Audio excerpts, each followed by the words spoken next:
environnemental.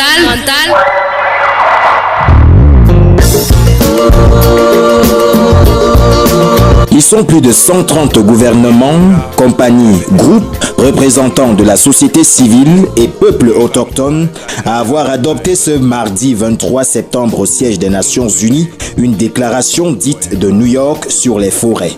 À travers cet acte, ces derniers s'engagent à réduire de moitié la déforestation d'ici à 2020 avant d'y mettre un terme d'ici à 2030. La déclaration de New York sur les forêts adoptée à l'occasion du sommet de l'ONU sur le climat appelle également à la restauration de 350 millions d'hectares de forêts et de terres agricoles, soit une superficie plus vaste que le territoire indien. L'objectif visé par ces différentes mesures est d'éviter l'émission d'une quantité de gaz carbonique estimée entre 5 et 9 milliards de tonnes par an d'ici à 2030, soit l'équivalent des émissions produites par le milliard de voitures qui circulent actuellement sur toutes les routes de la planète. Ces objectifs, aussi salutaires soient-ils, ne pourront être atteints que si les pays à massif forestier y apportent un vibrant concours. C'est notamment le cas pour la Comifac, dont le Cameroun est membre.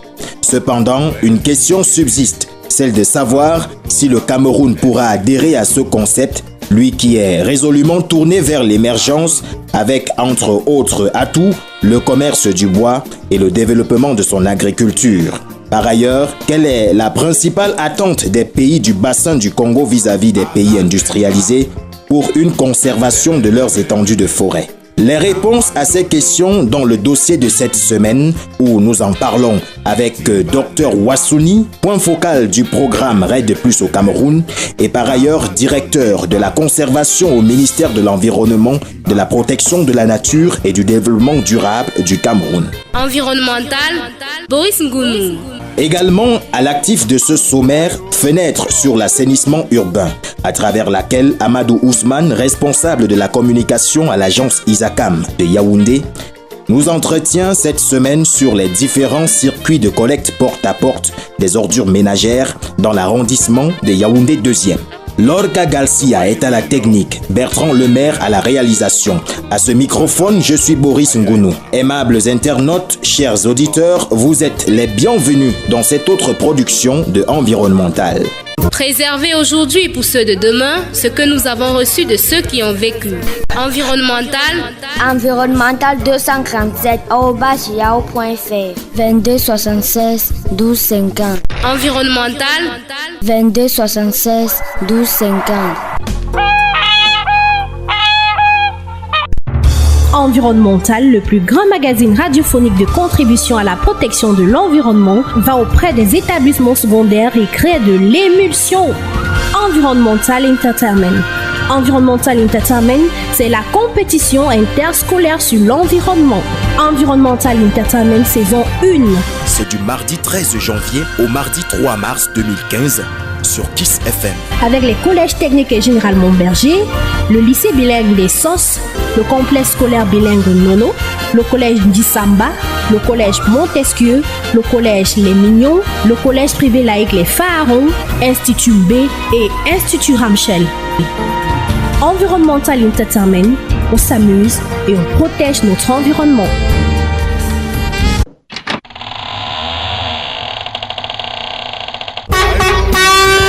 Fenêtre sur l'assainissement urbain avec ISACAM.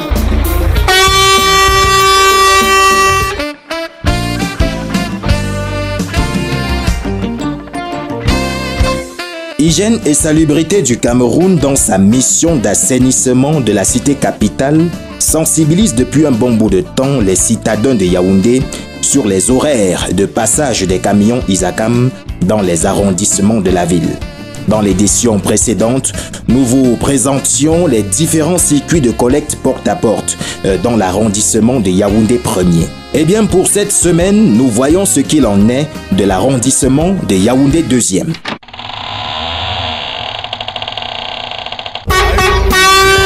Fenêtre sur l'assainissement urbain avec ISACAM. Bonjour Amadou Ousmane. Bonjour Monsieur Ngounou Boris. Vous êtes le responsable de la communication à l'agence ISACAM de Yaoundé. Avec vous, nous allons parler aujourd'hui du circuit de collecte porte-à-porte dans l'arrondissement de Yaoundé 2e. En quoi consiste ce circuit de collecte? Oui, bien évidemment, je pense que c'est dans le cadre d'amélioration de la qualité de la propreté dans notre cité capitale que nous avons mis en place 3 quarts d'horaire de collecte d'ordures ménagères à domicile dans l'arrondissement de Yaoundé 2e. Ces 3 quarts horaires sont constitués de le matin à partir de 6h jusqu'à 13h du matin, l'après-midi entre 14h et 21h et enfin la nuit de 22h à 5h du matin. Eh bien, comment est reparti ces différents 3 quarts horaires de collecte à travers les différents quartiers de l'arrondissement de Yaoundé 2e?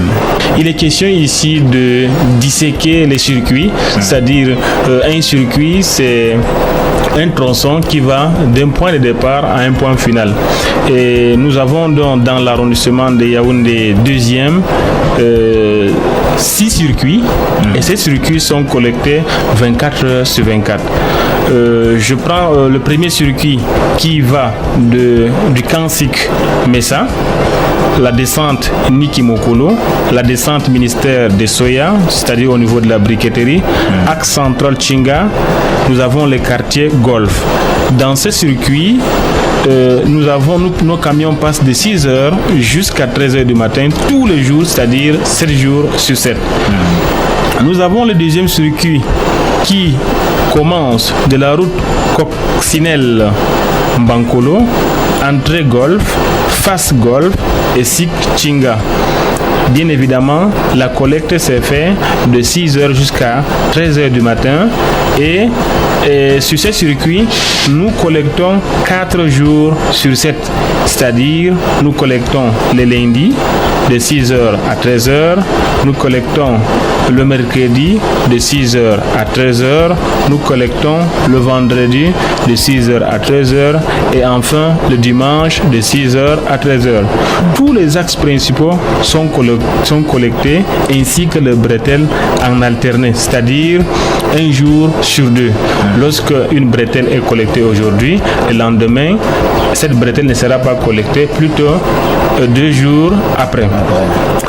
Nous avons également le circuit carrière, c'est-à-dire route en pavé, borne fontaine, pont carrière, cité verte derrière Yo-Yo Bar, rond-point cité verte, hôpital cité verte. Ce circuit est collecté de 14h à 21h tous les jours, 7 jours sur 7. Nous avons le circuit route Azégué 2, mission catholique, quartier Konkana. Le circuit est collecté de 14h à 21h tous les jours de la semaine. Nous avons également le circuit terre-plein Mokolo, route Mokolo, Elobi, axe central Chinga. La collecte s'est faite pendant le 3e quart de service qui commence à 22h et finit à 5h du matin, 6 jours sur 7, c'est-à-dire sauf le dimanche. Nous collectons donc de lundi jusqu'à samedi. Nous avons également l'axe central Chinga, axe central Messa, axe central Bankolo. Cet axe central est collecté de 22h à 5h du matin tous les jours, c'est-à-dire 7 jours sur 7. Voilà comment est organisée la descente des camions ISACAM dans l'arrondissement de Yaoundé 2e. Cette descente consiste à se rapprocher davantage, à communiquer auprès des populations afin qu'ils sachent quelles sont les erreurs pendant lesquelles les camions ISACAM passent dans leur quartier afin qu'ils puissent ressortir leurs poubelles et les vider. Eh bien, pour les populations qui, pendant le déroulement de cette opération population remarquent que le camion n'est pas passé auprès de leur maison. Comment peuvent-ils faire pour que cela soit réparé? Oui, vous avez compris que je n'ai pas précisé l'heure à laquelle le camion passe devant chaque maison des ménages, mais plutôt je vais sur la tranche horaire de 6h à 13h et de 14h à 21h et de 22h à 5h du matin. Maintenant, si pendant ces horaires et qu'il arrive que le camion n'est pas encore arrivé devant votre concession, il suffit seulement de contacter sur le numéro suivant. Nous avons 22 04 66 00, 22 04 66 00. Nous avons également le 50 61 61 12, 50 61 61 12 et enfin 91 60 07 64, 91 60 07 64. Voilà les numéros sur lesquels tout ménage peut nous contacter. Merci, M. Ousmane. Merci, M. Ngounou Boris. Bienvenue dans l'instant du quiz avec fenêtre sur l'assainissement urbain. Gagnez de nombreux lots offerts par Isacam en répondant à la question suivante. Dans quel arrondissement de Yaoundé avons-nous présenté les circuits de collecte porte à porte des ordures ménagères cette semaine? Proposition A. Arrondissement de Yaoundé 7e. Proposition B. Arrondissement de Yaoundé 2035e. Proposition C.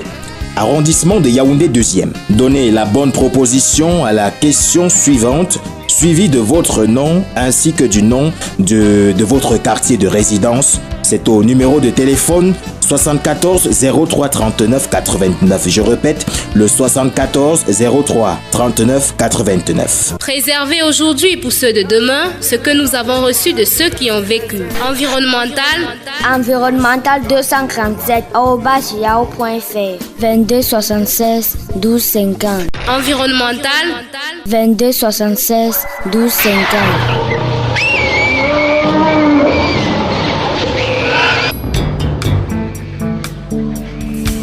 Réduire les émissions de gaz carbonique à l'ordre de 9 milliards de tonnes par an d'ici 2030. Voici l'objectif principal sur lequel s'est soldé le 23 septembre dernier à New York, aux États-Unis d'Amérique, le sommet des Nations Unies sur le climat. Vers cet idéal, le Cameroun s'y emploie depuis plusieurs années à travers l'application du processus RED+, comme c'est le cas pour les autres pays membres de la Comifac, entendez Commission des forêts d'Afrique centrale. Seulement, les efforts de ces pays dans le sens de la conservation de leurs forêts seraient sous-évalués, voire sous-considérés par les pays industrialisés, notamment les grands pollueurs, à savoir la Chine, les États-Unis d'Amérique et l'Inde. Lors de l'atelier de renforcement des capacités des experts du domaine des forêts et de l'environnement, tenu du 6 au 7 octobre dernier à Brazzaville, Henri Diombo, ministre congolais de l'économie forestière, du développement durable, s'est indigné de ce que le mécanisme RED+ soit contrôlé par des experts financiers qui ne s'appuient que sur des principes théoriques sans prendre en compte les efforts déjà consentis par les pays d'Afrique centrale.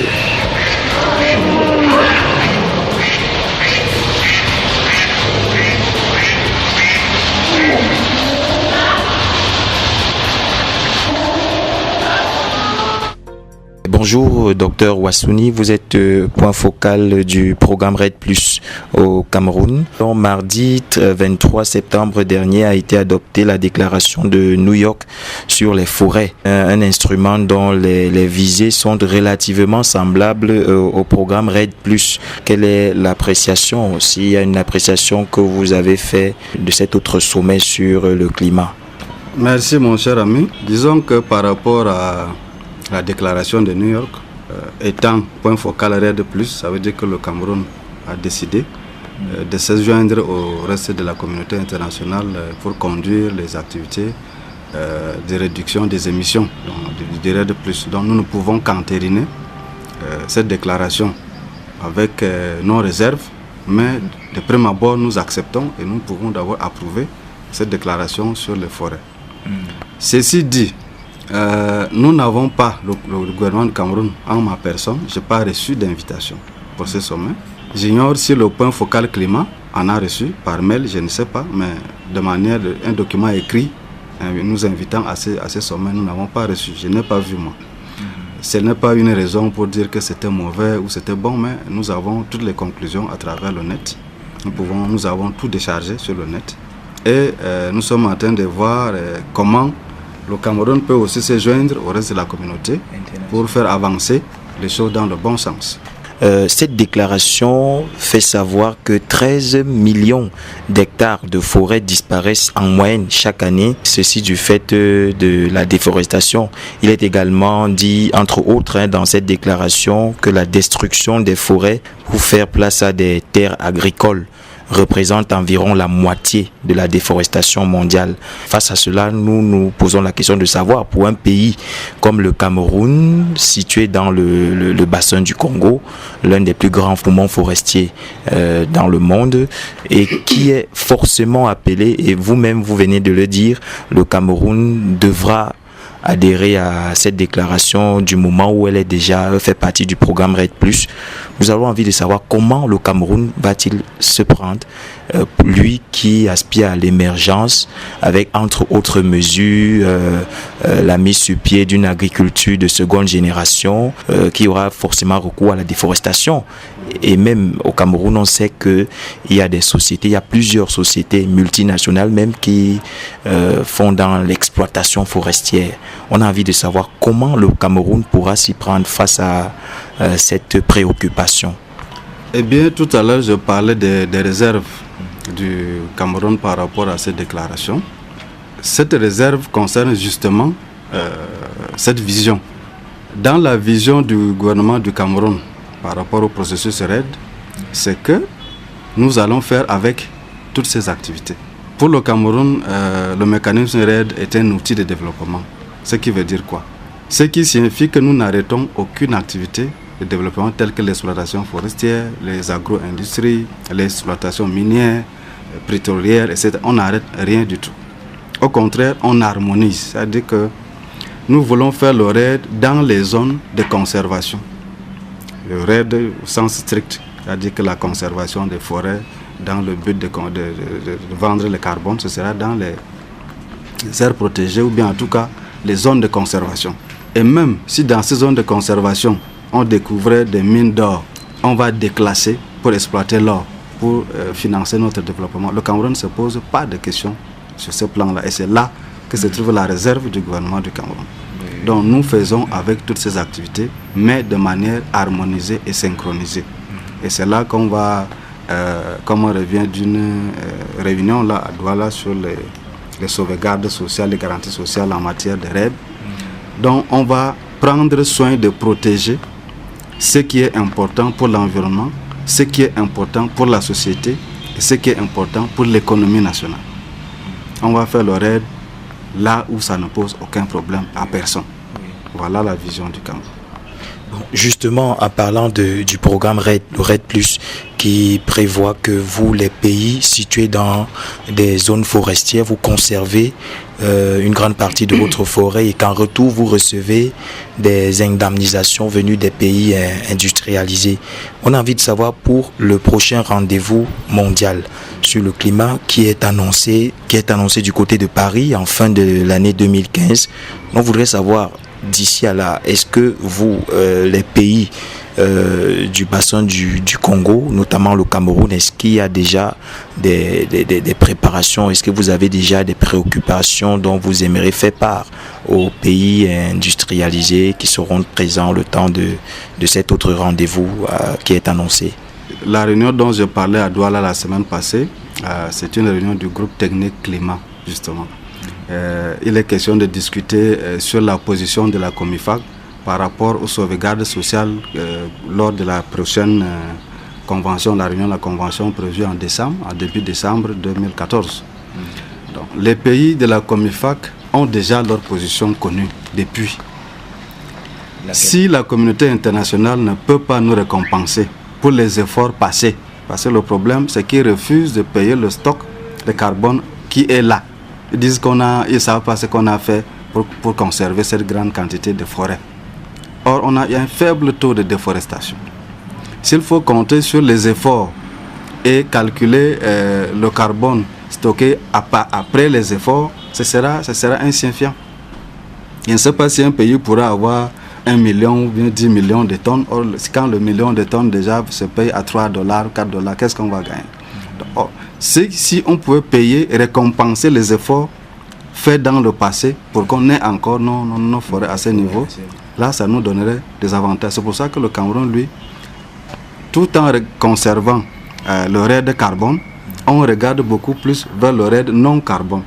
C'est-à-dire que nous voulons rechercher le financement de ce processus pour financer la modernisation de l'agriculture, la modernisation de l'élevage et la modernisation du tourisme pour éviter de déforester. Parce que si on modernise l'agriculture de seconde génération, c'est de ça. On produit plus sur de petits espaces, on n'a plus besoin de défricher la forêt.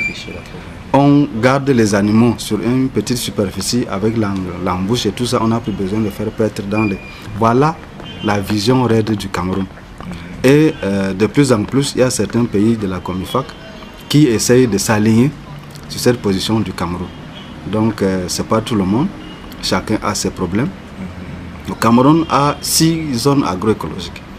S'il faut faire le raid dans le sens strict, ce n'est que la zone sud, est et peut-être un peu littorale. Parce que dans le nord-ouest ou l'ouest, dans l'extrême nord de la Dama, il y a quelle forêt?